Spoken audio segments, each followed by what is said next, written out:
ದೃಢ ವಿಶ್ವಾಸವುಳ್ಳ ಭಾರತದ ಪೌರರಾದ ನಾವು ನಮ್ಮ ದೇಶದ ಪ್ರಜಾಸತ್ತಾತ್ಮಕ ಸಂಪ್ರದಾಯಗಳು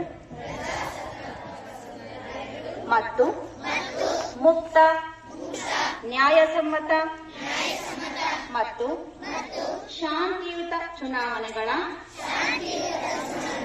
ಘನತೆಯನ್ನು ಎತ್ತಿ ಹಿಡಿಯುತ್ತೇವೆಂದು ಮತ್ತು ಪ್ರತಿಯೊಂದು ಚುನಾವಣೆಯಲ್ಲಿ ನಿರ್ಭೀತರಾಗಿ ಮತ್ತು ಧರ್ಮ, ಜನಾಂಗ, ಜಾತಿ, ಮತ, ಭಾಷೆ ಅಥವಾ ಯಾವುದೇ ಪ್ರೇರೇಪಣೆಗಳ ದಾಕ್ಷಿಣ್ಯಗಳಿಂದ ಪ್ರಭಾವಿತರಾಗದೆ ಮತ ಚಲಾಯಿಸುತ್ತೇವೆಂದು ಈ ಮೂಲಕ ಪ್ರತಿಜ್ಞೆ ಸ್ವೀಕರಿಸುತ್ತೇವೆ. ಧನ್ಯವಾದಗಳು.